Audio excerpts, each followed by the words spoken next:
फरवरी में 28 डेज ही क्यों होते हैं और लीप ईयर क्यों होता है? सो इसके लिए हमें समय में बहुत पीछे जाना होगा। जब कैलेंडर बने थे तो रोमन के पहले राजा रोमुलस ने सबसे पहले अपने दिनों को अरेंज करने के लिए 10 महीनों का कैलेंडर बनाया, जिसमें जनवरी और फरवरी नहीं थे। लेकिन इस कैलेंडर से लोगों को बहुत प्रॉब्लम हो रही थी, जैसे कभी मार्च में ठंडी हो जाती या कभी गर्मी। सो इसको ठीक करने के लिए रोमन के दूसरे राजा नुमा पॉम्पिलियस ने साल के आखिरी में दिसंबर के बाद जनवरी और फरवरी को ऐड कर दिया। और नुमा का मानना था कि इवन नंबर अनलकी होते हैं, इसलिए उसने सभी महीनों में 31 या 29 दिन रख दिए, सिवाय फरवरी के जिसमें 28 दिन थे।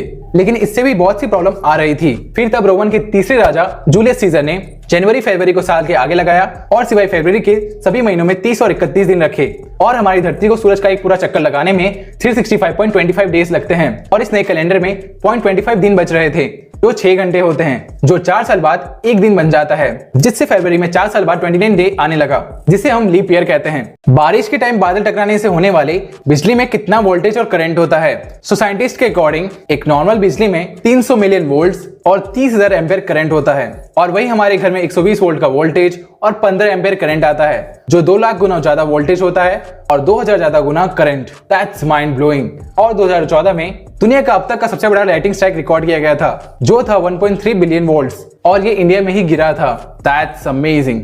और हमारे नाखून पे ये सफेद धब्बे क्यों होते हैं? सो इन्हें मेडिकल लैंग्वेज में लिकोनचिया कहा जाता है, जिसमें ल्यूको का मतलब व्हाइट होता है और चिया का नाखून। ये बस नाखून चबाने या नाखून के बेस में एक छोटी सी चोट लगने की वजह से हो जाते हैं, और जैसे जैसे नाखून बड़ा होता है ये धब्बे भी अपने आप गायब हो जाते हैं। That's amazing. अगर आपके पास लैपटॉप है तो आपने लैपटॉप चार्जर के पिन के पास इस सिलेंडर को जरूर देखा होगा, लेकिन आपने कभी ये जानने की कोशिश की ये है क्या और इनका क्या काम होता है?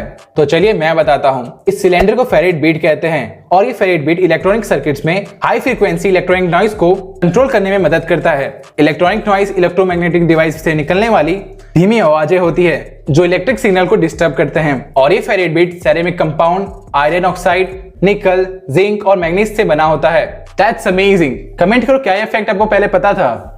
कार के विंडशील्ड्स में ये ब्लैक डॉट क्यों होते हैं? इनका क्या काम होता है? सो इन ब्लैक डॉट्स को फ्रिट्स कहते हैं, और ये एक ब्लैक पेंटेड एनिमल होते हैं जिन्हें बेक करके कार की मैन्युफैक्चरिंग के टाइम लगाया जाता है, और ये कार की विंडशील्ड के ग्लू को निकलने से रोकता है। सो सूरज की यूवी लाइट्स कांच को गर्म करके विंडशील्ड के ग्लू की बॉन्डिंग को कमजोर कर देते हैं, लेकिन ये ब्लैक डॉट सूरज की गर्मी को कांच में इवनली स्प्रेड करते हैं, जिससे कांच निकलना बिल्कुल ना के बराबर हो गया।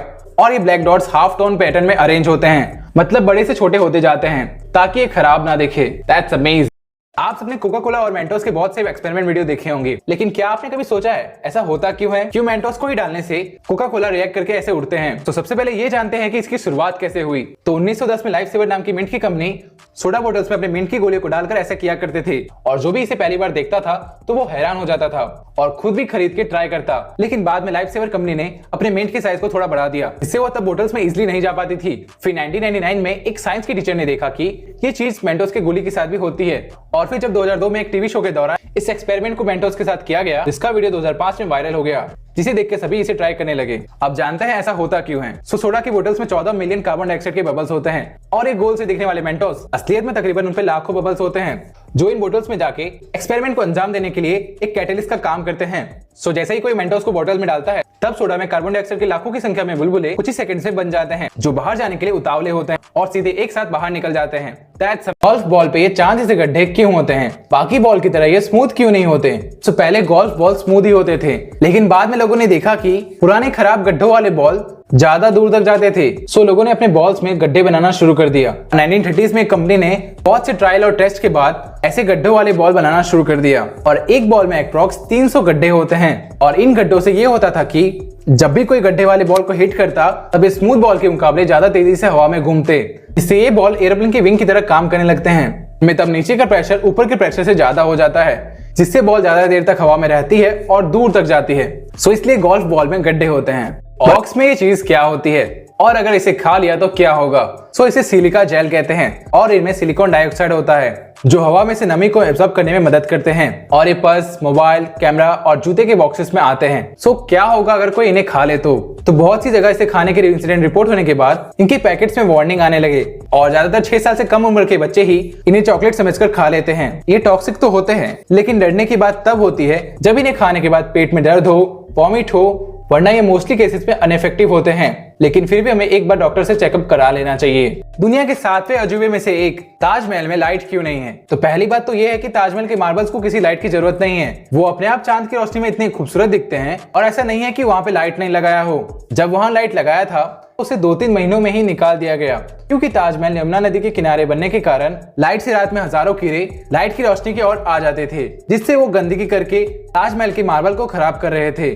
सो इसलिए ताजमहल में लाइट नहीं है। That's amazing. आजकल सारी एग्जाम जैसे नीट, JEE, UPSC और इवन बोर्ड्स एग्जाम में रोल नंबर या मल्टीपल चॉइस क्वेश्चन के लिए OMR शीट्स का यूज होता है। सो ये OMR है क्या? तो OMR का इन्वेंशन 1930s में IBM इंटरनेशनल बिजनेस मशीन ने किया था, और OMR का मतलब ऑप्टिकल मार्क रिकॉग्निशन होता है, यानी एक ऐसी शीट जिसपे अगर कोई इंसान कुछ स्पेसिफिक जगह पे पेन या पेंसिल से मार्क बनाए तो कंप्यूटर उन मार्क्स को ऑप्टिकली रिकॉग्नाइज कर सके। इन शीट्स को ऑप्टिकल स्कैनर से स्कैन किया जाता है। तो अब ये ऑप्टिकल स्कैनर काम कैसे करते हैं? सपोज एक ऑब्जेक्टिव क्वेश्चन है जिसमें 4 ऑप्शन है, और उसमें से मैंने ऑप्शन ए के सर्कल को फिल किया और इस ऑप्टिकल स्कैनर में स्कैन करने के लिए डाल दिया। तब इस ऑप्टिकल स्कैनर को पता होता है कि OMR शीट की डायमेंशन, थिकनेस, सर्कल की एक्चुअल पोजीशन और कौन सा आंसर राइट है या रॉन्ग है। तो स्कैन करते समय स्कैनर चारों सर्कल्स पे लाइट इंसिडेंट करता है, और जिस सर्कल पे हमने पेन या पेंसिल से फिल किया था वो डार्क होने की वजह से उस लाइट को एब्जॉर्ब कर लेगा, लेकिन बाकी सर्कल्स लाइट को रिफ्लेक्ट बैक कर देगी। सो जो ऑप्शन लाइट को वापस रिफ्लेक्ट नहीं करता वो हमारा आंसर होता है। और अगर आपने गलती से 2 या 4 ऑप्शन को फिल कर दिया हो तो स्कैनर अपने आप उस आंसर को रिजेक्ट कर देता है। कमेंट करो आपके और OMR शीट्स के फनी इंसिडेंट्स। सो वीडियो खत्म, आज के लिए इतना ही। वीडियो अच्छी लगी तो लाइक करना, कमेंट करो और मैं क्या इंप्रूव कर सकता हूँ, और ऐसे ही अमेजिंग वीडियो के लिए चैनल को सब्सक्राइब करके बेल आइकन दबाना मत भूलना। सो मिलते हैं नेक्स्ट वीडियो में, तब तक के लिए बाय बाय, जय हिंद।